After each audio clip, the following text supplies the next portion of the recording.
I never thought using my own pool would start a neighborhood war. I live in a gated community where I own my property, including the land and everything on it, pool included. When I bought the place, I made sure it wasn't under any heavy HOA restrictions. Sure, we had a community HOA, but it was mostly for landscaping and trash pickup. Nothing serious. Or so I thought, until Karen became president. Karen moved in 6 months ago and immediately began running the HOA like it was her personal empire. She passed new, community enhancement rules without votes and handed out fines like Halloween candy. The woman once fined a neighbor for hanging a wind chime. But my story? It started the day I decided to have a quiet swim in my backyard pool on a sunny Saturday. I was relaxing, floating with a soda in hand, when Karen showed up, on my property, waving a clipboard and yelling about unauthorized recreational activity. I thought she was joking.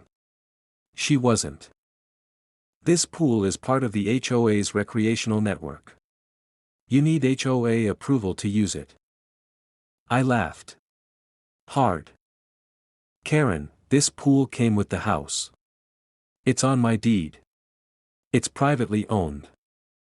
She handed me a $500 citation and stormed off.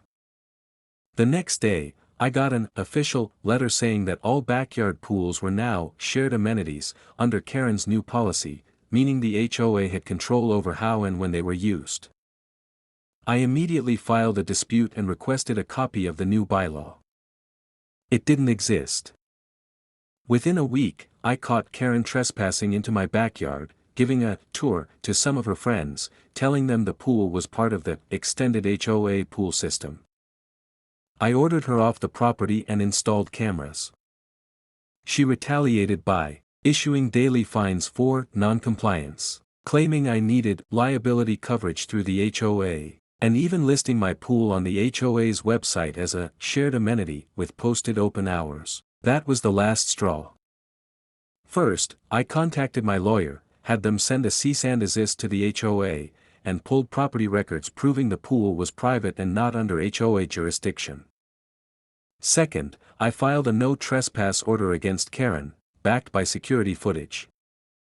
Then I went full petty. I installed an 8-foot privacy fence around the entire pool area, completely blocking it from view. Added a locked gate with keypad entry, only I have the code.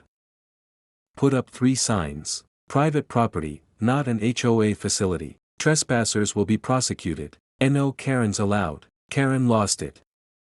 She tried to enter my yard again, with bolt cutters. This time, I called the sheriff. The deputy who showed up. My cousin. After showing him the footage and all the legal documents, he charged Karen with criminal trespass and attempted vandalism.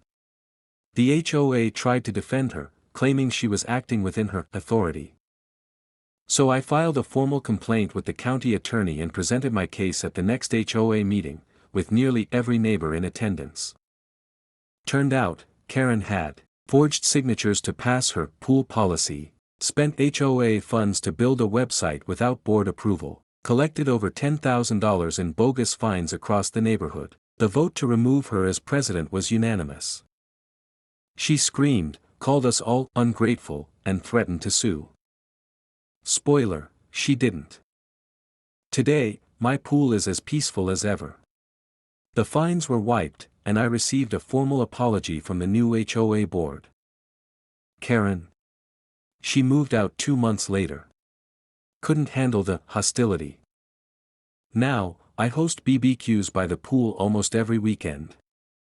And the new rule on the HOA charter. The HOA may not interfere with private, deeded property.